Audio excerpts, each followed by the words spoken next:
Facebook do's and don'ts / etiquette. You put up pictures every 5 minutes, and you put up a post every 3 seconds. You gotta keep it interesting on your Facebook timeline. You can't let your Facebook go without it being updated longer than a day. Are you freaking kidding me? I like post something like maybe like once every 2 weeks. Nah, it's all good. It has to be daily. If not daily, it has to be hourly. Okay, see, the other part of Facebook I don't get is I'm tagged in some picture that has nothing to do with me. One time they had a picture of Whole Foods, and my name was underneath, like Prince Paul. I'm like, for what reason? Maybe that person thought you wanted some Whole Foods. People like Whole Foods. Farmville, have the games. Farmville. Farmville's hot. You get your cows, move them around, plant your crops, you're good. No. A bunch of events. Look, I'm in New York. You got an event over in Italy somewhere, and you're going to like send me a thing of a list of events. Half of them I don't look at, but when I do look at them, they don't apply to me. Like, what am I doing? See, with events, you're not supposed to look at them. They just make you feel important.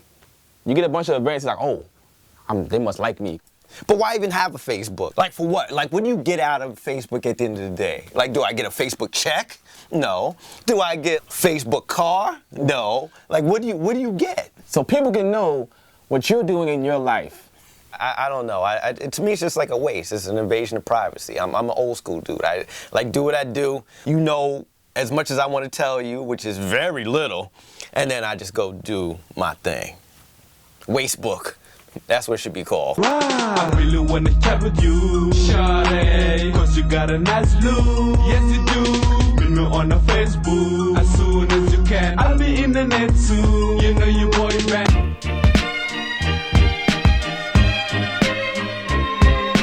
Right now, I'd like to present the do's and don'ts of skit making. Now, I know recently you was talking to me about putting some skits on your new Castaway project. That's right.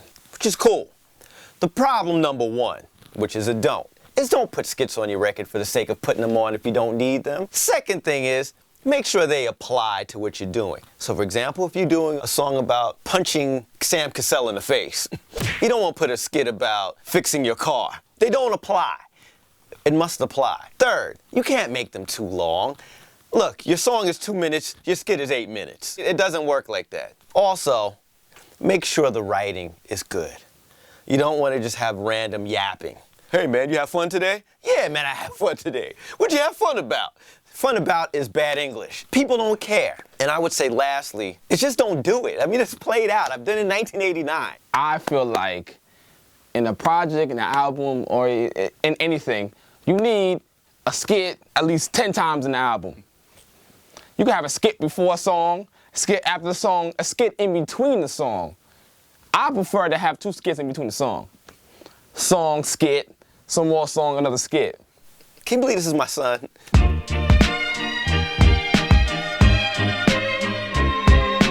As you people know, I'm an old school guy. And the one thing I like to do is dig for records the old school way. And that means go inside some obscure record shop somewhere behind somebody's house, in their basement, in the bomb shelter that they collected records for years. And I'm going to their house going, hey, I heard you got records up in here. They go, well, how do you know? I go, well, I heard Pete Rock and Premier was here already. And they go, yeah, I'm surprised they told you. I'm like, I can see the 8x10 glossy on the wall. Then they go, come on in. I go inside, I pick up the records, I look at the covers. If they have afros and instruments, there's a good chance there's a break on it.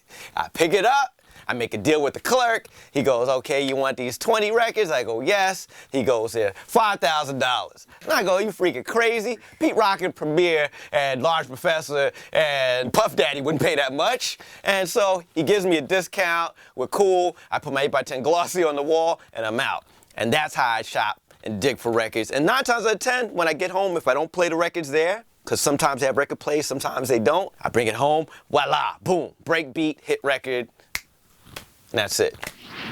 Now, I know you have your style and techniques of sampling, but this is, actually I still use this. This is the primary source of how I sample, and not necessarily what I sample, but how I sample things, all right? So what I'm using now, I'm going a little old school, using the ASR 10, sampling from record, from vinyl, and I'm putting it into an old Pro Tools program, which is actually operating system 9 on your Mac, and this is Pro Tools, I think, 5.1.3. It's very primitive. Even the turntable's old school. It's a SL1510 Techniques, not even a 1200. That's how it keeps it around here. All right, so now I'm gonna put the sample inside the ASR. Let me figure out what I'm gonna use first.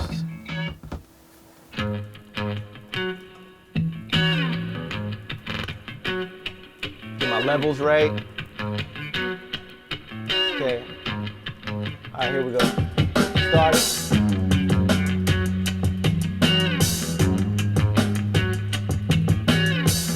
Stop the sampler. Now I'm gonna play it on the keyboard. I'm gonna use middle C because I want it middle C, right in the center of the keyboard.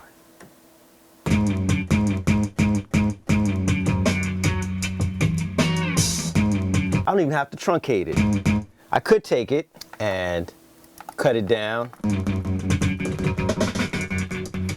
cut the beginning down, but nah, I don't want it from there. I like it where I have it. All right, so I'm gonna speed up the sample, so the loop a little better. Might be a little too fast. Close, fine tune it.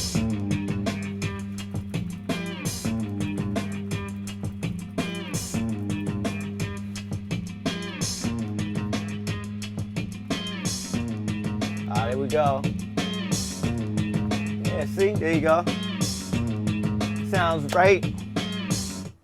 All I gotta do after that is put a beat behind it, and that could be my main loop to the sample. Real simple, record, sampler, looping on the sequencer on my Pro Tools, boom, bam, bill, bit, vinyl, dusty. If I want to, I get.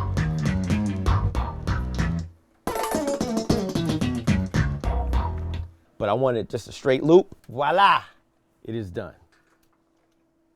That was so difficult.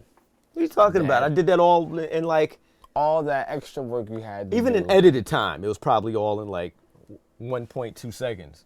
It's too much. This is how I do it. You get the sample from online or whatever source you get it from, right? YouTube, it's a sample, Summer Breeze. Sounds cool, strip it from the internet, bang. Now we got it off the internet. Now it's an MP3.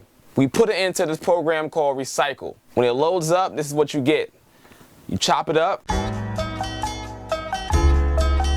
So whatever we want to start, stop, however you want to arrange it in your own special way. So for example, this is how I would chop my sample up for this song. I usually start it on the kicks.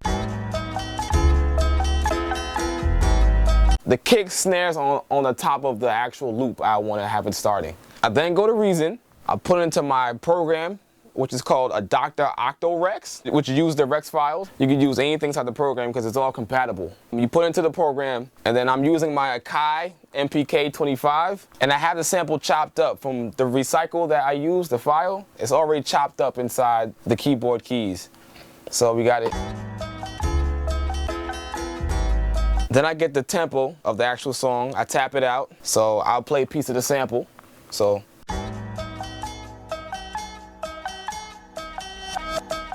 It becomes 64, 65. I'll make it 64 because that's what it's about. So now I want to record. I'm gonna put my metronome on, my pre-metronome. It's a pre-count. I'm gonna put my quantize on and I'll loop it. So from here on, I record in Magic.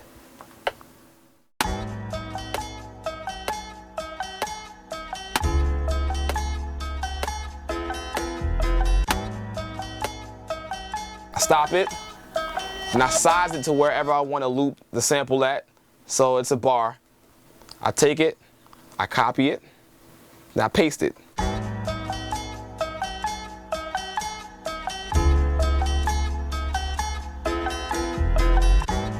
That easy. No confusion, no records, no trying to figure it. It's that easy. That was mad confusing. See what I did?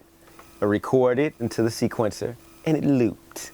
It practically looped itself. That was a whole lot of like stupidity.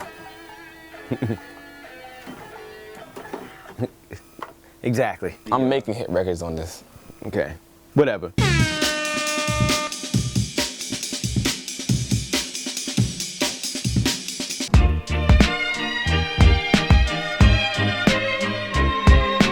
Did you go to prom? You crazy, man. The prom, one, it was too expensive. I wasn't paying no money to go to prom. What, you got limos, and then you got the outfits. The outfits are just too crazy expensive. But if I did go to the prom, I'd have Dapper Dan make my outfit. You know how, like, Eric and Rakim had the paid in full jackets? I'd have the whole thing kind of pimped out, you know, say fake Louis Vuitton or MCM. It'd have been nice. I know you went to proms before. I went to 12 in 1 year. All my proms, I got one suit. 12 different color shirts. Pink, yellow, orange, green, black, blue, violet, brown, gray, plum, and aqua. I had shirts. So you had the same tux, and you're trying to tell me you rocked it 12 different times. How you gonna make it work with your date for 12 different dates? 12 different dates. I matched her dress with my shirt. One girl had a violet dress. I got a violet shirt. And where you gonna get a violet shirt from? Marshalls.